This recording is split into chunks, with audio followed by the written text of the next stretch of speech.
Bismillahirrahmanirrahim. Assalamualaikum warahmatullahi wabarakatuh. Alhamdulillahi rabbil alamin. Wa bihi nasta'inu ala umuri dunya waddin. Wassalatu wassalamu ala asyrafil anbiya'i wal mursalin, Nabiyyina Muhammadin wa ala alihi wa ashabihi ajma'in wattabi'ina lahum bi ihsanin ila yaumiddin, amma ba'd. Ayyuhal ikhwatu fillah, a'azzani Allah wa iyyakum.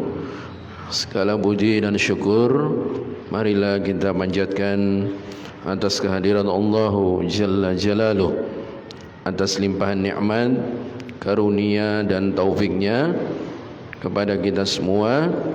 Di kesempatan malam hari ini, dengan izin Allah Subhanahu wa ta'ala, kita bisa hadir kembali, berkumpul, mengadakan majelis ilmu, di mana kita akan lanjutkan kembali pembahasan kitab Al-Wajiz fi Fiqhi Sunnati wal Kitabil Aziz yang dikarang oleh Fadilatul Syekh Dr. Abdul Azim bin Badawi Al-Misri, hafizahullah ta'ala. Nah, ahibati fillah, a'azzani Allah wa iyyakum. Pekan yang lalu alhamdulillah kita sudah merampungkan pembahasan al-iman, yaitu sumpah. Nah, kita akan, itu adalah bagian yang pertama dari Kitabul Aimani wan Nudur. Nah, kita akan memasuki bagian yang kedua dari Kitabul Aimani wan Nudur, yaitu An-Nudur, nazar. Jadi tentang bernazar, perihal bernazar. Masalah nazar, jadi ini sama persis ahibati fillah dengan masalah yang sebelumnya, yaitu tentang sumpah.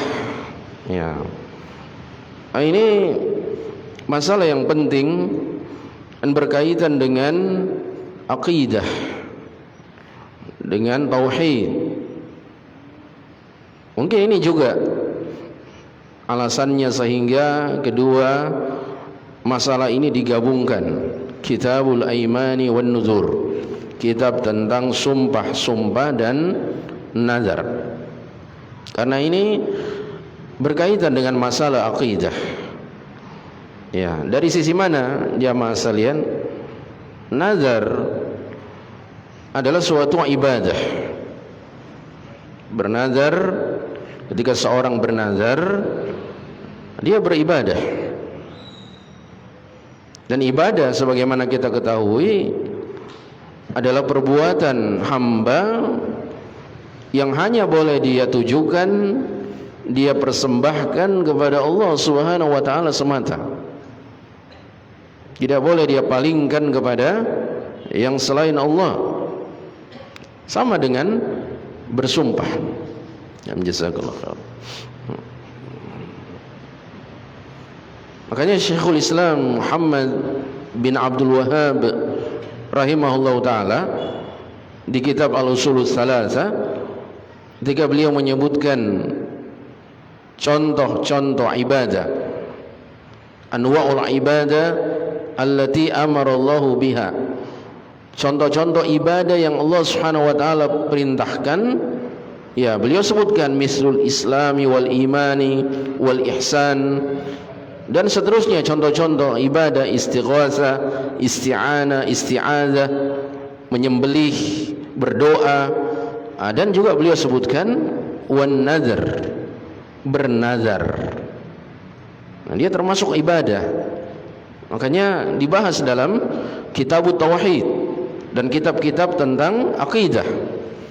Tapi karena nazar ini, ikhwafillah, juga ada ulasannya, bahasannya dari aspek fikih. Ya, bagaimana aturan mainnya bernazar, syarat-syaratnya, ketentuan-ketentuannya, sama seperti pembahasan yang lalu tentang sumpah. Jadi walaupun asalnya ini masalah akidah, masalah tauhid, tapi ada aturan main dalam bernazar ini yang dibahas oleh para ulama dalam tinjauan fikih. Nah, makanya ada di kitab fikih. Iya. Oh ya, kita mulai.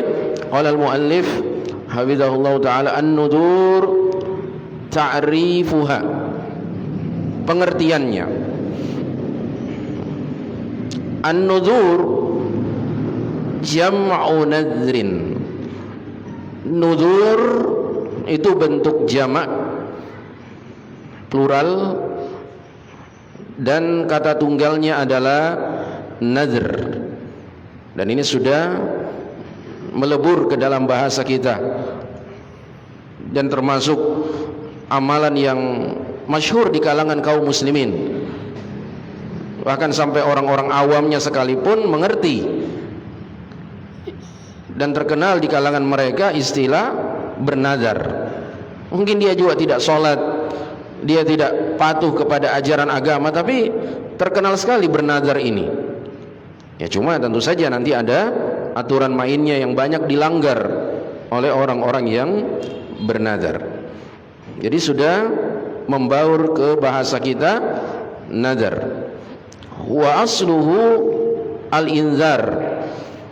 Asalnya nazar itu adalah al-inzar, bimakna at-takhwif, memberi peringatan atau ancaman.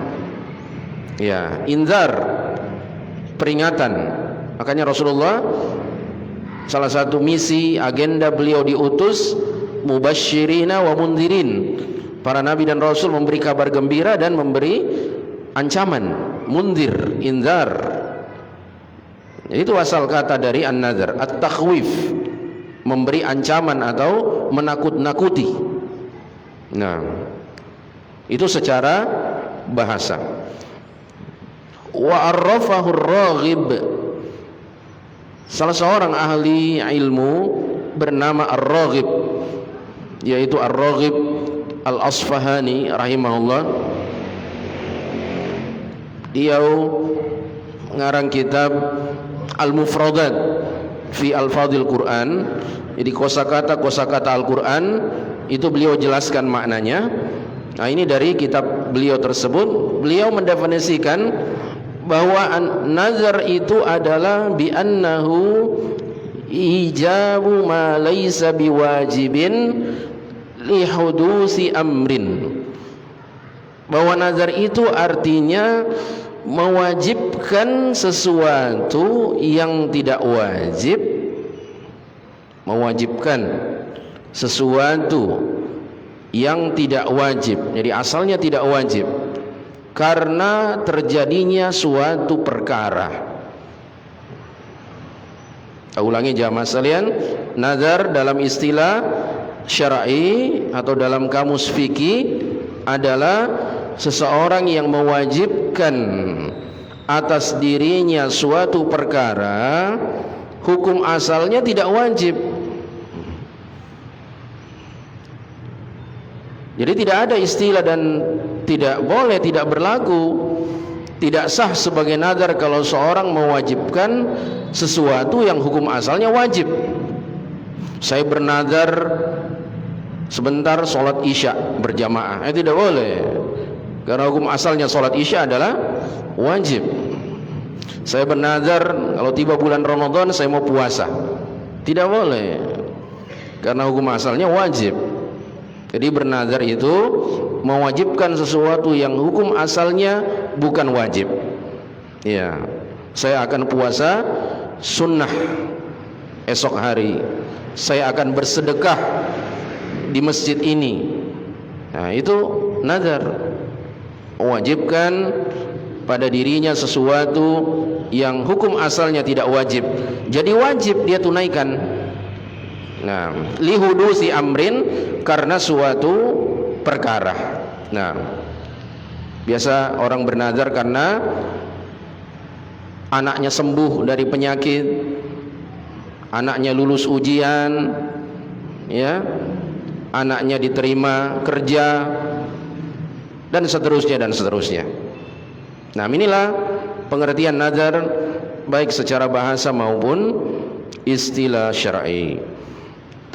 Pembahasan selanjutnya, masyru'iyyatuha, pensyariatan nazar. Pensyariatan nazar yaitu dalil-dalil disyariatkannya bernazar. Pertama, Allah Ta'ala, Allah Subhanahu wa Ta'ala berfirman, wa ma anfaqtum min nafaqatin aw nadartum min nadrin fa innallaha ya'lamu. Dan apa saja yang kalian nafkahkan atau nazarkan, maka sungguhnya Allah mengetahuinya. Apa saja yang kalian nafkahkan, infakkan sebagai nafkah kepada keluarga, ya, misalnya apa saja, dan apa saja yang kalian nadarkan, bentuk apa saja nazar kalian, fa innallaha ya'lamu, maka sungguhnya Allah Subhanahu wa taala mengetahuinya. Surat Al-Baqarah ayat 270. Nah, selanjutnya, wa qala ta'ala, dan Allah Subhanahu wa taala berfirman, masih dalil disyariatkannya bernazar, summa liyaqdu tafathahum waliyufu nudurahum waliyattawafu bil baitil atiq. Kemudian hendaknya mereka membersihkan badan-badan mereka dari kotoran-kotoran, dan hendaknya mereka menunaikan, menyempurnakan nazar-nazar mereka, dan hendaknya mereka tawaf di sekeliling Al-Baitul Atiq, yaitu rumah tua, rumah kuno, yakni Ka'bah Al-Musyarrafah.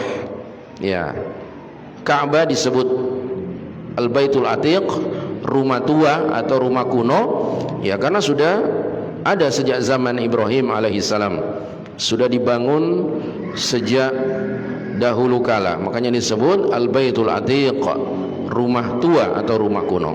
Surat Al-Hajj ayat 29. Nah,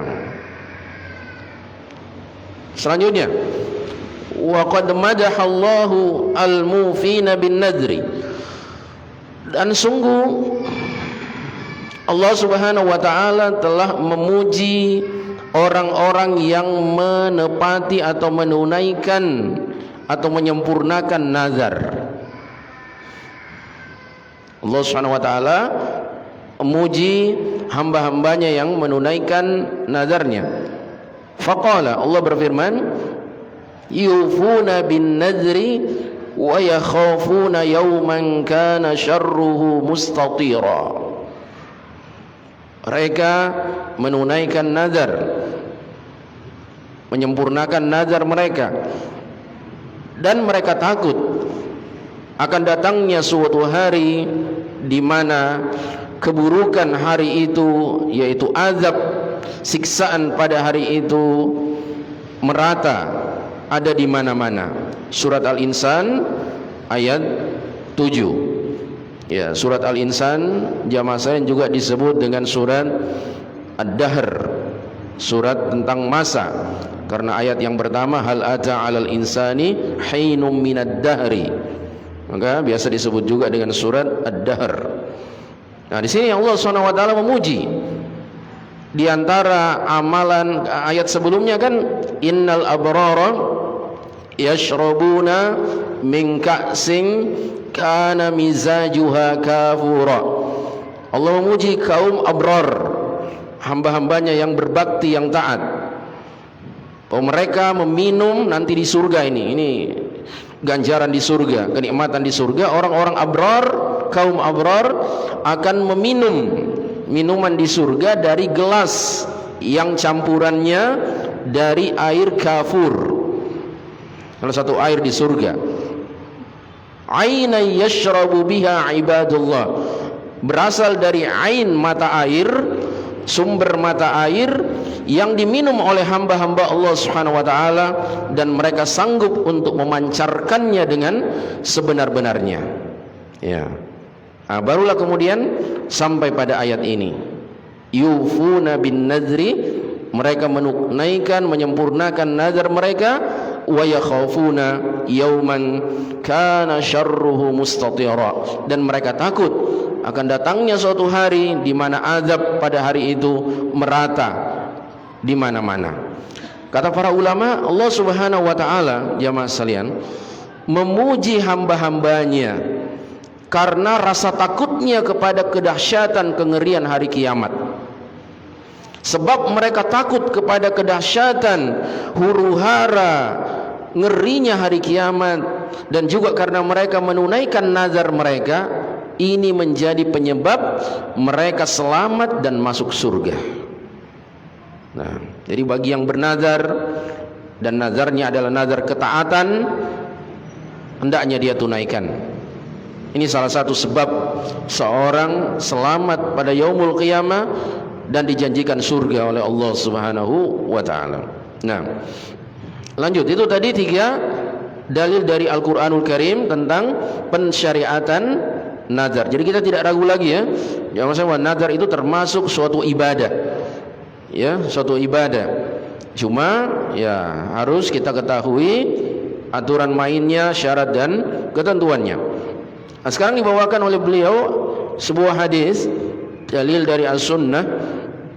Wa an Aisyah radhiyallahu anha, dari Aisyah radhiyallahu anha, anin Nabi sallallahu alaihi wasallam qala, dari Nabi sallallahu alaihi wasallam beliau bersabda, man nadhara. Nah, ini di hadis ini jamaah sekalian, ini salah satu aturan main yang paling penting tentang nazar. Jadi perhatikan baik-baik, bahkan hafalkan baik-baik ketentuan ini ketika hendak bernazar. Nabi alaihi salatu wassalam bersabda, man nadhara an yuti'a Allah falyuti'hu, barang siapa yang bernazar untuk mentaati Allah. Jadi nazar yang dipuji pertama adalah nazar dalam rangka ketaatan kepada Allah Subhanahu wa taala.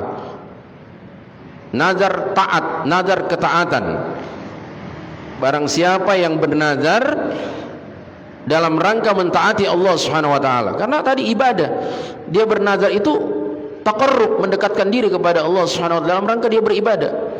Tapi nazarnya harus nazar ketaatan.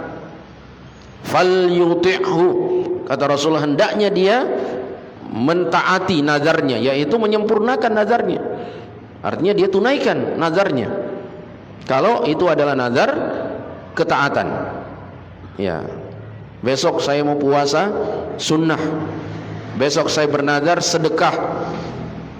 Besok saya bernazar membaca Al-Quran 1 juz. Ini nazar-nazar ketaatan.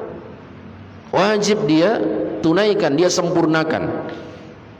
Ada konsekuensi hukumnya nanti, ada akibat hukumnya jikalau dia tidak tepati nazarnya. Sama seperti pembahasan yang lalu tentang bersumpah. Ya, memang mirip ini. Nazar itu intisarinya atau esensinya mirip dengan sumpah. Jadi konsekuensi hukumnya juga sama dengan sumpah. Kafarahnya juga sama dengan kafarah sumpah. Nah, sebagaimana yang akan datang penjelasannya nanti. Kemudian lanjutan hadisnya, Nabi alaihissalatu wassalam bersabda, wa man nadhara ay ya'siyahu fala ya'sih. Namun barang siapa yang bernazar untuk bermaksiat kepada Allah, nazarnya nazar kemaksiatan, ya, nazarnya nazar kemaksiatan. Itu lawannya yang tadi nazar ketaatan. Ini nazar kemaksiatan. Saya bernazar mau menyembelih sembelihan, kemudian saya bawa ke kuburan, saya persembahkan sebagai sesajian. Saya bernazar bawa seekor kambing, saya lepas ke dalam hutan, saya persembahkan kepada penjaga hutan ini. Ini nazar kemaksiatan, bahkan kesyirikan. Itulah sebabnya jamaah sekalian, tadi di awal kajian kita sudah ingatkan bahwa ini kaitannya dengan akidah. Makanya dibahas di dalam kitab Tauhid dan kitab-kitab bermaterikan akidah. Nah, barang siapa yang bernazar, nazarnya adalah nazar kemaksiatan. Kalau anakku sembuh, ya, saya mau minum khamr, ya, saya mau mencuri, pokoknya kemaksiatan, saya mau berjudi. Ini nazar kemaksiatan. Apa kata Rasul? Fala ya'sih, maka jangan dia maksiati Allah Subhanahu wa taala. Jangan dia jalankan nazarnya, jangan dia tunaikan nazarnya. Ini adalah nazar kemaksiatan. Nah ini ya masalian, hadisnya derajatnya sahih, diriwayatkan oleh Al-Imam Al-Bukhari, Abu Daud, Tirmidzi, An-Nasa'i dan Ibnu Majah. Baik, selesai. Jadi kita sudah paham dalil-dalil pensyariatannya. Ada beberapa ayat di dalam Al-Quran. Bahkan ya masalian, nazar ini sudah ada sejak zaman sebelum Rasulullah SAW. Kita baca dalam kisah Maryam, ibunda Nabi Isa alaihissalam, ketika ia mengandung Isa, dia sempat bernazar. Maryam bernazar, inni nadartu lirrahmani sawma falan ukallimal yawma insiya. Sesungguhnya aku bernazar kepada Allah Ar-Rahman. Ini menunjukkan bahwa nazar itu ibadah. Ya, orang-orang saleh seperti ibunda Nabi Isa Maryam bernazar untuk Allah Subhanahu wa taala, inni nadartu lirrahman. Sungguhnya aku bernazar kepada Ar-Rahman. Nadarnya apa? Sauma, puasa. Ya, Maryam bernazar saat itu dengan berpuasa. Bagaimana cara puasanya? Falan ukallimal yawma insiya. Aku tidak akan mengajak bicara siapapun. Puasa dari berbicara, ya. Bukan puasa makan minum, tidak makan minum, tapi puasa tidak ngomong sama siapapun. Yaitu nazarnya orang dulu. Ya, sudah ada nazar sejak dahulu kala. Tapi nazar tetap suatu ibadah yang hanya boleh ditujukan kepada Allah Ar-Rahman Jalla Jalaluh. Nah, ayyuhal billah, a'azzani Allah wa iyyakum. Kita lanjut pembahasan berikutnya. An-nahyu 'anin nadril mu'allaqa. Ini pembahasan penting khofillah seputar nazar yang banyak tidak diketahui oleh kaum muslimin, sehingga mereka menggampang-gampangkan perkara nazar. Sama dengan sumpah, sama persis dengan sumpah, sedikit-sedikit bersumpah, sedikit-sedikit bersumpah. Seperti juga nazar. Ya, gampang sekali bernazar. Ya. Ada larangan bernazar. An-nahyu 'anin nadril mu'allaq. Larangan dari nazar mu'allaq yang bersyarat. Larangan dari nazar yang bersyarat. Ya. Nah ini larangan dari nazar bersyarat. Kalau ibuku sembuh dari penyakitnya, saya akan puasa. Seolah-olah dia akan puasa kalau diberi kesembuhan oleh Allah Subhanahu wa taala ibunya. Nah, ini nazar bersyarat. Saya akan bersedekah kalau diterima, diangkat jadi PNS, terangkat jadi PNS. Ya, bersyarat. Nah, ini disebut juga oleh ulama nadrul muawadhah. nazar timbal balik. Nah, kalau ada timbal baliknya dari Allah Subhanahu wa taala baru dia beribadah. Makanya nazar ini kata Rasulullah ibadahnya orang seke. Ya, ibadahnya orang bakhil. Karena dia baru mau beribadah kalau ada balasannya dari Allah, disembuhkan penyakitnya, lulus ujian anaknya, terangkat jadi PNS, baru mau puasa sunnah, mau sedekah. Ya, makanya ada nanti hadis innama yustakhraju minal bakhil. Oh, nazar ini adalah ibadahnya orang bakhil. Makanya nazar seperti ini dilarang. Hanya saja ulama berselisih pendapat hukum larangannya. Sebagian memakruhkan dan sebagian mengharamkan. Di antaranya pendapat Syekh Ibnu Utsaimin rahimahullah taala, beliau mengharamkan nazar dengan jenis seperti ini. Ya, sebagian hanya memakruhkan. Jadi ini tidaklah bertentangan dengan misalnya tadi ayat di surat Al-Insan. Karena kita mungkin bertanya-tanya, kok kenapa Allah Subhanahu wa taala memuji orang yang bernazar? Ya, ada pujian di ayat itu. Ayat Al-Insan tadi kan, surat Al-Insan adalah pujian. Ya, bahkan salah satu sebab masuk surga. Tapi di hadis-hadis ini ada larangannya, seolah-olah kontradiktif, bertentangan. Diterangkan para ulama bahwa yang dipuji di ayat di surat Al-Insan adalah orang-orang yang menunaikan nazar ketaatan. Ya, dia dipuji karena menunaikan nazarnya. Adapun hukum asalnya nazar, yaitu nazar yang bersyarat, adalah dilarang. Ya, ada yang memakruhkan, bahkan ada yang mengharamkan. Nah, kita bacakan dulu dalil-dalil larangannya. Ana Abdullah bin Umar qala, dari Abdullah bin Umar radhiyallahu anhuma, beliau berkata, nahan Nabi sallallahu alaihi wasallam 'anil nadhr. Nabi sallallahu alaihi wasallam telah melarang dari nazar. Wa qala, seraya beliau berkata, innahu la yaruddu syai'a. Sesungguhnya nazar itu tidak bisa menolak apapun. Maksudnya takdir. Karena jamaah sekalian, di antara persangkaan orang-orang jahil di masa dulu, nazar itu bisa menolak takdir. Makanya mereka gemar bernazar. Ya, ini di antara i'tiqad, keyakinan orang-orang jahil. Mereka meyakini nazar itu bisa menolak, bisa merubah takdir. Nah, di sini Nabi bersabda, innahu la yaruddu syai'a.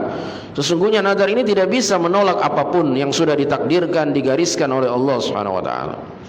Nah, walakinnahu yustakhraju bihi minal bakhil. Tapi nazar ini adalah sesuatu yang diambil dari orang yang bakhil. Orang bakhil hartanya susah sekali dikeluarkan, tapi dengan dia bernazar, jadi mudah dia keluarkan hartanya, karena dia sudah wajibkan. Ya, kalau diminta begitu saja sumbangannya tidak dia kasih. Tapi kalau dia wajibkan, saya bernazar akan membantu pembangunan masjid ini. Wah, tadi sudah saya wajibkan ini, harus saya tunaikan. Ya, terpaksa dia wajibkan, dia keluarkan. Ya, jadi susah sekali dikeluarkan hartanya, tapi dengan nazar jadi mudah dia keluarkan, karena sudah jadi wajib bagi dirinya. Hadis sahih muttafaqun alaihi dan yang lainnya. Kemudian hadis yang kedua, wa an Sa'id bin al-Harits annahu sami'a Ibnu Umar radhiyallahu anhuma yaqul. Dari Sa'id bin Harits bahwasanya ia pernah mendengar Ibnu Umar radhiyallahu anhuma, beliau berkata, awalam yunhau 'anin nadhr. Tidakkah mereka dilarang saja? Apa tidak sebaiknya mereka dilarang dari nazar? Inna Nabi sallallahu alaihi wasallam qala. Jadi Ibnu Umar sudah menginginkan atau mengharapkan nazar dilarang saja. Nah, karena Nabi sallallahu alaihi wasallam pernah bersabda, innan nadra la yuqaddimu syai'an wa la yuakhir. Sesungguhnya nazar itu tidak bisa memajukan sesuatu dan tidak bisa pula memundurkan sesuatu. Ya, ini takdir. Ya. Kalau Allah SWT takdirkan seorang sembuh dari penyakitnya, sembuh. Ya. Berkat takdir Allah SWT ditakdirkan untuk sembuh. Ya, bukan karena nazarnya. Ya. Kalau ditakdirkan anaknya terangkat jadi PNS atau diterima bekerja di perusahaan ini atau perusahaan itu, ya itu takdirnya. Memang sudah suratan takdirnya yang tertulis di Lauhul Mahfuz. Nazar tidak bisa memajukan sesuatu dan tidak bisa pula memundurkan sesuatu. Nah, tidak ada kaitannya dengan takdir. Wa inna ma yustakhraju bin nadri minal bakhil. Nazar itu hanyalah bisa di pemberian orang yang bakhil hanya bisa keluar dengan sebab bernazar. Karena susahnya dia mengeluarkan hartanya kalau diminta secara sukarela. Tapi dengan dia bernazar, dia sudah mewajibkan itu bagi dirinya sehingga mudah dia keluarkan hartanya. Hadis muttafaqun alaih, tapi tanpa perkataan Ibnu Umar. Jadi langsung sabda Nabi alaihi salatu wassalam. Nah, selesai khawfilah. Jadi kita sudah tahu bernazar itu ya tidak serta-merta terpuji orang yang melakukannya. Ya, ada nazar yang dilarang, entah itu dimakruhkan atau sampai derajatnya diharamkan sebagaimana pendapat pilihan sebagian ulama kita. Jadi kalau mau bernazar, bernazarlah secara mutlak, jangan muallaq, jangan bersyarat. Ya, saya bernazar besok mau puasa sunnah, sudah. Tidak ada syarat apa-apa. Ya, tidak ada syarat apa-apa. Saya bernazar tahun ini insya Allah akan berangkat haji. Saya bernazar kalau pemberangkatan umroh sudah terbuka kembali, saya akan berangkat umroh. Ya, mutlak, bukan muqayyad, bukan muallaq. Dan kalau kita tunaikan itu nazar, karena nazarnya ketaatan, insya Allah kita akan termasuk orang-orang yang dipuji sebagaimana yang Allah Subhanahu wa taala firmankan di dalam surat Al-Insan. Nah, baik. Pembahasan berikutnya, mata yasihhu wa mata la yasih. Kapankah nazar itu terhitung sah dan kapan nazar itu teranggap tidak sah? Ya, nah inilah diantara aturan-aturan mainnya bernazar. Makanya dibahas dalam kitab fikih. Ya, kalau akidah hanya membahas ya aspek tauhidnya, yaitu kita bernazar, nazar itu adalah ibadah, ibadah itu hanya untuk Allah Subhanahu wa taala semata. Tapi kalau nazar dalam pembahasan kitab fikih, dibahas aturan-aturan mainnya seperti ini.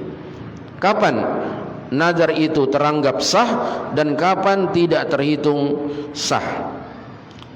Kata beliau hafizahullah, yasihhun nadru wa yan'aqidu idza kana qurbatan yutaqarrabu biha ila Allah subhanahu.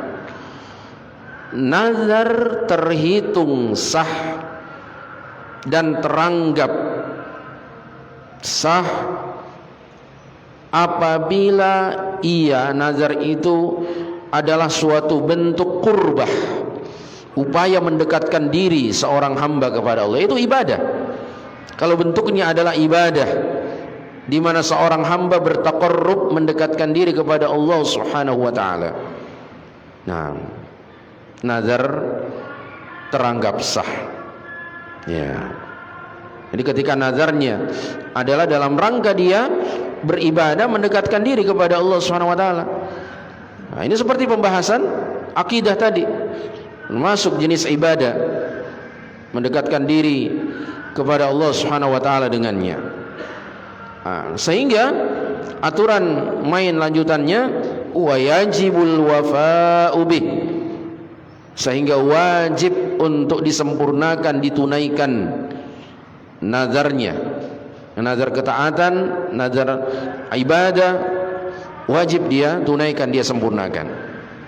Li hadisi Aisyah as-sabiq, berdasarkan hadis Aisyah yang terdahulu, yaitu yang tadi disebutkan oleh beliau, man nadzara an yuti' Allah falyuti'hu, barang siapa yang bernazar dalam rangka mentaati Allah, maka hendaknya dia mentaatinya, hendaknya dia menunaikan, menyempurnakan nazarnya.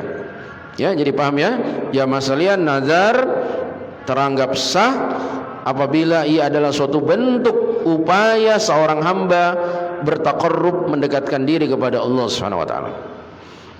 Selanjutnya, wala yasihhu an-nadhru fil ma'siyati, akan tetapi tidak sah, ini atau nazar tidak dianggap sah apabila nazarnya dalam perkara maksiat. Tidak dianggap, karena mana mungkin ada suatu ibadah ada unsur maksiatnya di dalamnya, maka nazarnya otomatis batal. Kalau dia bernazar untuk suatu kemaksiatan, seperti yang kita contohkan tadi, ya, saya bernazar untuk main judi, saya bernazar untuk mabuk-mabukan dan sebagainya, ini nazar maksiat, tidak sah nazarnya.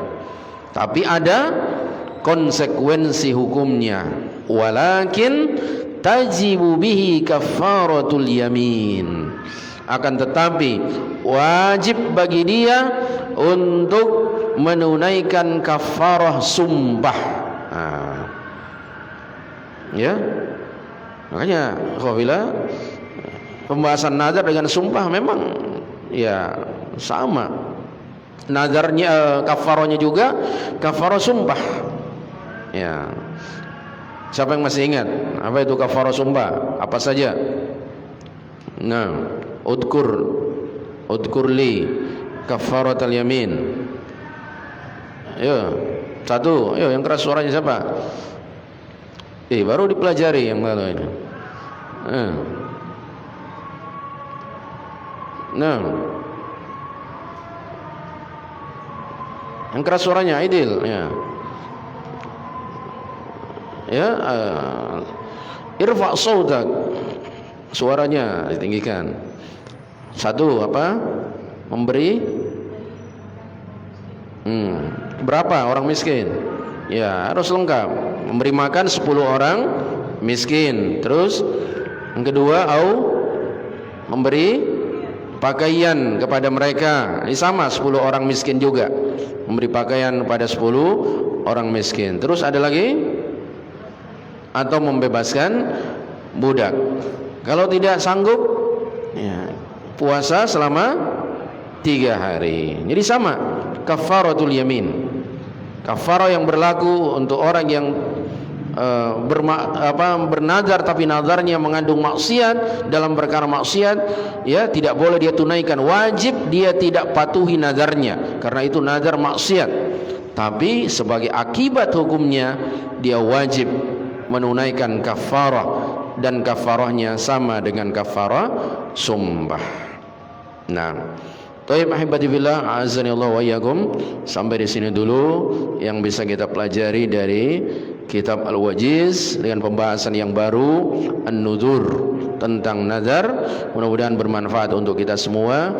Insyaallah taala kita lanjutkan di lain kesempatan.